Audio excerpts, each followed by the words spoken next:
ये जीप तो निश्चित रूप में बहुत स्वादिष्ट होगा। मैं अभी जाकर इसे डांस के मार देता हूँ, फिर हम सब मिलकर इसे मजे से खाएंगे। ये कहते हुए किंग कोबरा जैसे ही मणिमाला को डसने की कोशिश करता है, नील सागर की गहराइयों में मत्स्य कन्या नीनी समुद्री प्रवालों के साथ खेल रही थी। तभी अचानक एक खतरनाक जहरीली सांप पीछे से आकर नीनी के हाथ पर डस लेता है। ये मेरे हाथ पर क्या काट लिया? बाप रे, मेरा हाथ तो जलने लगा है। अरे ये तो एक भयानक जहरीला सांप है। नहीं, मुझे तुरंत माँ को सब कुछ बताना होगा। इसके बाद मत्स्य कन्या नीनी मत्स्य रानी मणिमाला के पास जाकर सब कुछ बताती है। मणिमाला देखती है कि धीरे धीरे नीनी के पूरे हाथ में जहर फैल रहा है। अरे ये तो किसी जहरीला सांप ने काटा है और इसका जहर धीरे धीरे तेरे पूरे शरीर में फैल रहा है और देर करना सही नहीं होगा। हमें तुरंत जल देवता के पास जाना चाहिए।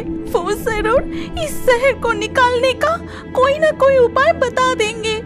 ये कहते हुए मणिमाला नीनी को लेकर जल देवता के पास जाती है और उन्हें सारी घटना बताती है।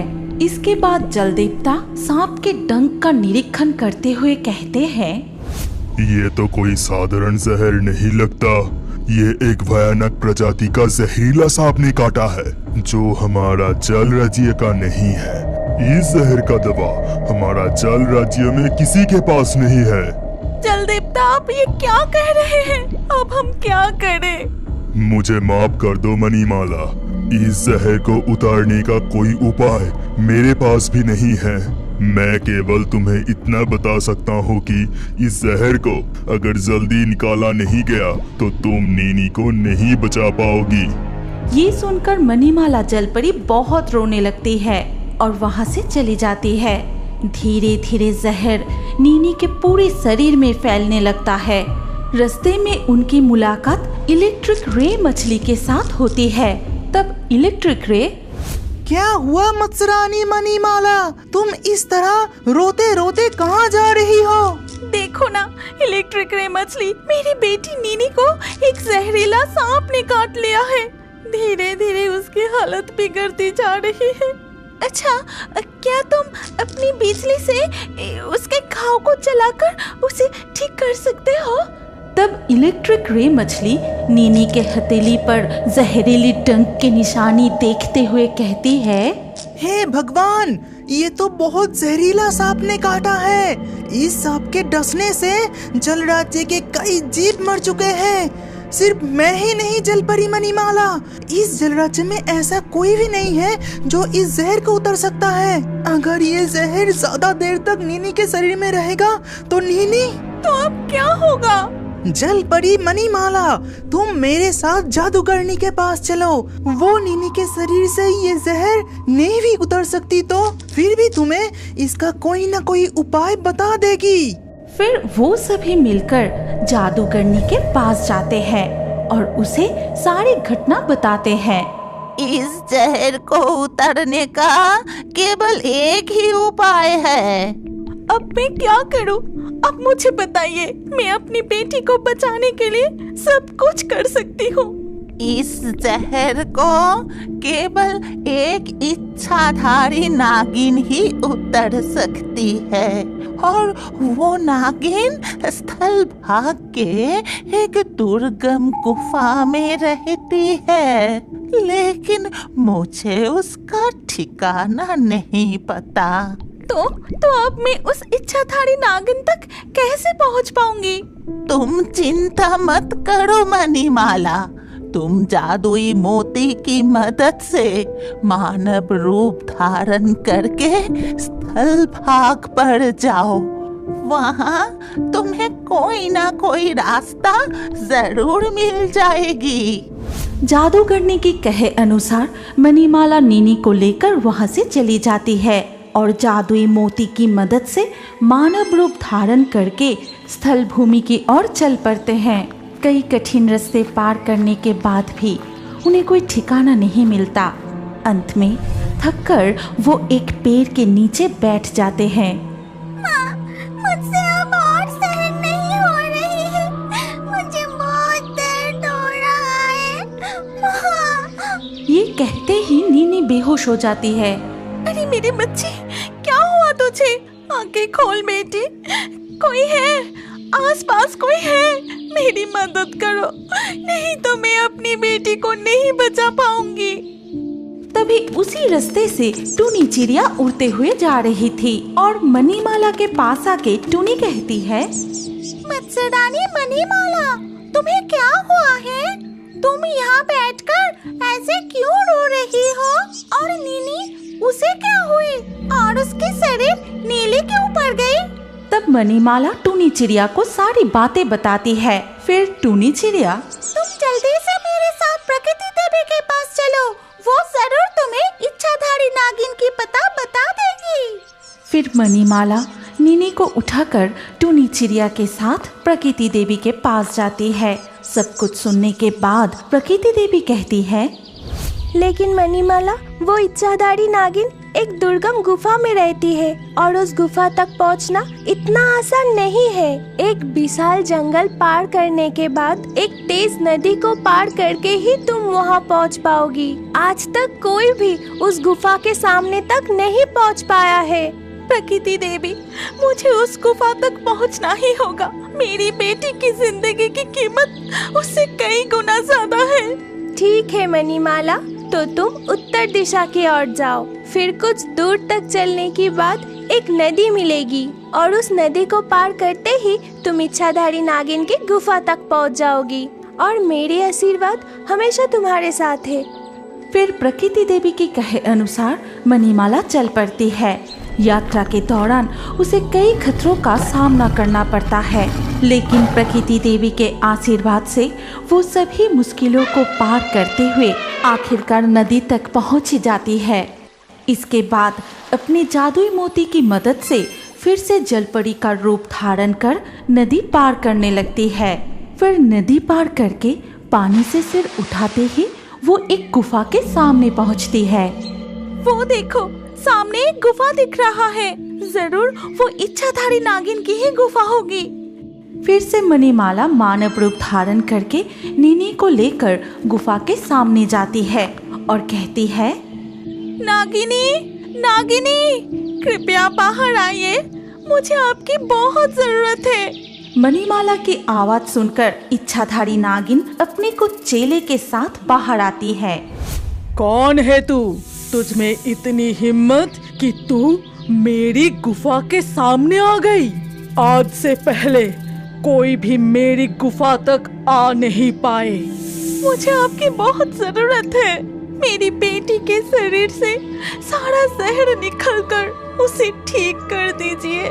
कौन है तू? अपनी असली पहचान बता।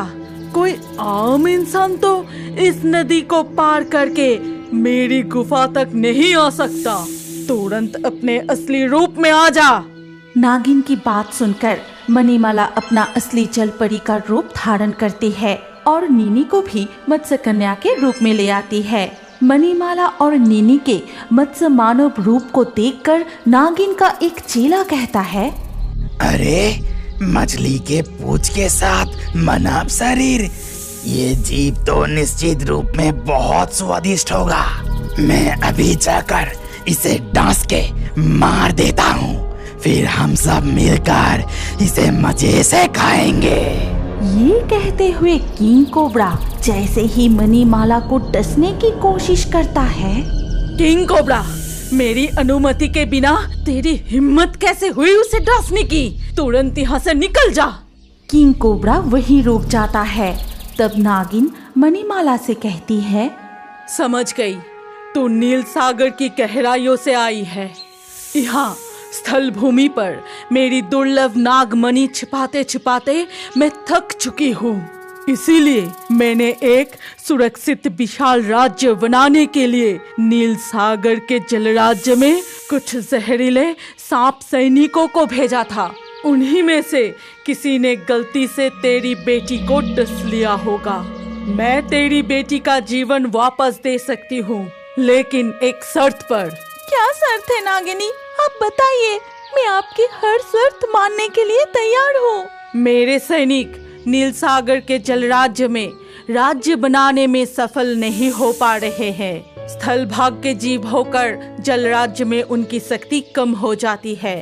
नील सागर के उत्तर दिशा का विशाल जल भाग खाली पड़ा है। मैं चाहती हूँ कि वहाँ मेरे लिए एक राज्य बनाया जाए। ऐसा ही होगा नागिनी, मैं जल राज्य लौटकर सारी व्यवस्था कर दूंगी, लेकिन आपको वचन देना होगा कि आपके सारे जहरीले सांप हमारे जल राज्य के किसी भी जीवों को नुकसान नहीं पहुंचाएंगे। ठीक है, ऐसा ही होगा। जैसे तुम नील सागर के दक्षिण भाग में रहती हो, वैसे ही मैं उत्तर भाग में रहूंगी और आजीवन मैं और मेरे सैनिक तुम्हारे राज्य पर हमला नहीं करेंगे। हम मित्र बन के रहेंगे। इसके बाद नागिनी नीनी के शरीर से सारा जहर निकलकर उसे ठीक कर देती है। फिर मणिमाला नील सागर के जल राज्य में लौटती है और सबको सारी घटना बताती है। और नागिन के आदेश अनुसार नील सागर के उत्तर दिशा में एक विशाल नागिन राज्य का निर्माण होता है। भैरव तांत्रिक कैलाशपुर की गहरी जंगल में न जाने क्या ढूंढ रहा था और वो इधर उधर ढूंढते हुए आखिरकार वो एक सांप की मिट्टी के टीले के पास आके पहुंचा। मुझे मिल गया, यही है जिसका मुझे इतने दिनों से तलाश था। मिल गया। अब मेरा साधना पूरी होगी। बरसों के बाद मेरे सपने भी पूरे होंगे। इसके बाद भैरव तांत्रिक अपनी थैले से एक मुट्ठी सिंदूर अपने हाथ में लिए मन ही मन मंत्र जपने लगे।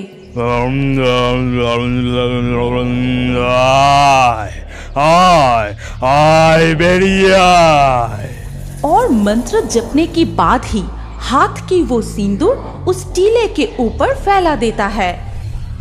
अब तुम्हें निकलना पड़ेगा।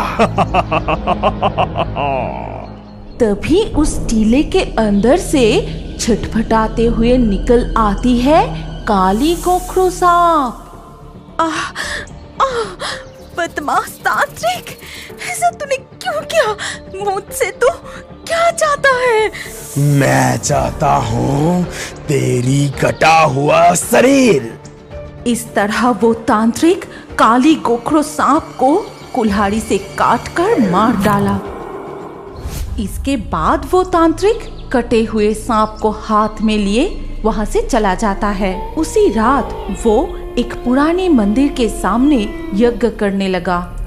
अब तक मैं सारे साधना पर सिद्धि लाभ कर चुका हूँ। आज मैं एक अनोखा साधना पर सिद्धि लाभ करने के लिए काली गोखरो की मरा हुआ शरीर को मैं इस्तेमाल करूँगा और उसमें इच्छाधारी नागिन की आत्मा को जीवित करूँगा। इतना कहकर उसके सामने रखे हुए कांच के जार में से जुगनू के जैसा एक छोटा सा किरण को मंत्र जपते हुए बाहर निकाला। फिर धीरे धीरे उस मरे हुए सांप की शरीर में उस किरण को प्रवेश कराया। फिर एक चमत्कार हुआ। तभी अचानक से वो सांप एक भयानक पंख वाली नागिन बन जाती है। मेरा पूरा शरीर इतनी जल क्यों रहा है? मैं कहाँ हूँ? क्या हुआ है मुझे? कुछ भी याद नहीं आ रहा है। मेरा शरीर जल रहा है। मैं भैरव तांत्रिक मेरा जादुई शक्ति से तुझे जीवन दान किया है। आज से तू मेरा साधना क्रिया में मदद करेगा और मैं तेरी दर्द अभी ठीक करता हूँ। ये कहते हुए तांत्रिक अपने कमंडल से जादुई पानी लेके नागिन पर छिड़क देता है और तुरंत उसकी दर्द कम हो जाती है। मुझे नया जीवन देने के लिए आपको बहुत धन्यवाद। बोलिए, मुझे क्या करना पड़ेगा? तू हर दिन मेरे लिए जंगल से एक एक चिड़िया को पकड़ लाएगा और मैं उस चिड़िया से और सुन, याद रखना, रात को जब मैं यज्ञ करने बैठूं तू मेरे आसपास नहीं रहोगी। अगले दिन सुबह होते ही पंख वाली नागिन जंगल में चली जाती है और वहाँ से वो टूनी चिड़िया को पकड़ती है। छोड़ दो मुझे पंख वाली नागिन, मुझे पकड़ क्यों रही हो? चिंता मत करो टूनी चिड़िया, मेरी प्रभु वैरव तांत्रिक तुम्हारे साथ एक यज्ञ करना चाहता है। इसके बाद पंख वाली नागिन टूनी चिड़िया को पकड़ के तांत्रिक के पास ले आई। ये लीजिए भैरव तांत्रिक, आज मैं टूनी चिड़िया को लाई हूँ। अच्छा ठीक है, कल फिर से और एक नई चिड़िया को पकड़ के लाना। अब तू यहाँ से जा, रात को मैं यज्ञ करूँगा। जथा आज्ञा प्रभु, जैसी आपका इच्छा। ये सुनते ही नागिन टूनी चिड़िया को भैरव के हाथ में सौंप के वहाँ से चली गई। इसके बाद रात गहरी होते ही तांत्रिक टूनी चिड़िया को लेकर यज्ञ करने लगा।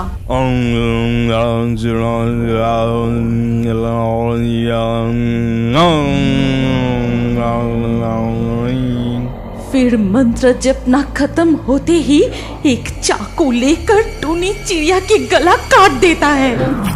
फिर टूनी चिड़िया की शरीर अपनी मुंह के सामने लाकर उसकी टपकते हुए खून को तांत्रिक पीने लगा।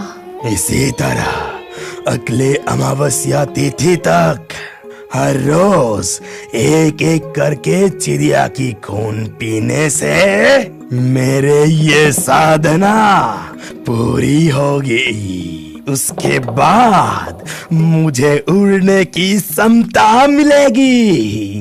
और इस तरह से कुछ दिन बीत गया। हर दिन सुबह होते ही पंख वाली नागिन किसी न किसी पंछी को पकड़ कर ले आती है और रात होते ही तांत्रिक उसका गला काट के खून पीता है। एक दिन सुबह पंख वाली नागिन तोता का पीछा किया। रुक जाओ तोता, भागो मत, मैं तुम्हें कोई नुकसान नहीं पहुंचाऊंगी। सिर्फ तुम्हें पकड़कर तांत्रिक के पास ले जाऊंगी। नहीं, मैं तुम्हारी बातों पे नहीं आऊंगी, तुम जाओ यहाँ से। मुझ पर भरोसा रखो तोता, तुम्हें कुछ नुकसान नहीं होगा। भरोसा? और तुम्हें? तुम हर दिन एक एक करके मेरे साथियों को पकड़ के ले जाती हो, लेकिन वो कभी नहीं लौटते। तुम जाओ यहाँ से। इतना कहकर तोता वहाँ से भागने लगी, लेकिन आखिरकार पंख वाली नागिन उसे पकड़ ली। फिर भैरव तांत्रिक के पास आके, आज तुझे आने में इतना देर क्यों हुआ? जल्दी मुझे उस चिड़िया को देके तू यहाँ से चली जा। लेकिन उस दिन पंख वाली नागिन वहाँ से नहीं गई, बल्कि वो पेड़ के पीछे जाकर छुप गई। फिर उस तांत्रिक की सारी हरकतें देखने लगी। अमावस्या तिथि आने में कुछ दिन का इंतजार है और बस कुछ चिड़िया की रक्त पीने से ही मेरी साधना पूरी हो जाएगी और तभी मैं उड़ सकूंगा। उड़ेगा? दुष्ट तांत्रिक, पूजा के नाम पे मुझसे निर्दोष पंछियों को पकड़वा कर उनका खून पी के साधना पूरी कर रहा है। उस पंख वाली नागिन को तो पता नहीं कि एक समय मैं उसे भी बलि चढ़ा के उसकी खून पीने के बाद जब मर्जी तब रूप बदलने की साधना पर सिद्धि लाभ किए थे। तांत्रिक, तेरी इतनी नीची सोच, तेरा इस पाप की सजा मैं तुझे दूंगी।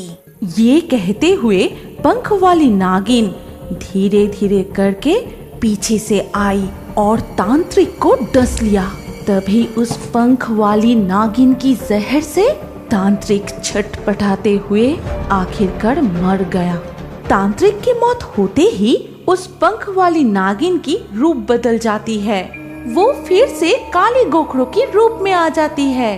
फिर उसके शरीर से वो पंख वाली नागिन की आत्मा निकल जाती है और उस आत्मा को भी मुक्ति मिल जाती है। क्या आप बड़े होकर भी कार्टून देखना पसंद करते हैं? तो अपना नाम कमेंट करें और हमारे पिछले वीडियो से लाकी ड्रॉ में चुने गए नाम हैं अलीशा, सूरज, किरण, संचिता, दीप्ति, कुही, पूर्वी, गंगा, समर, सोनाक्षी, मधु, नूपुर, रेहान, गीता, रूबी। जिन दर्शकों ने हमारे चैनल को सब्सक्राइब करके फिर कमेंट में अपना नाम लिखा, हमारे अगले वीडियो में उन्हीं के नाम चुने जाएंगे। इसीलिए रियोबर्ड्स हिंदी यूट्यूब चैनल को जरूर सब्सक्राइब करें और स्क्रीन पर आई हमारी अगली कहानी भी देखें। उसमें भी आपका नाम हो सकता है। अगर नाम नहीं आया तो अगले वीडियो में आपका नाम लिख दीजिए। सोच क्या रहे हैं? जल्दी से क्लिक करके देखिए।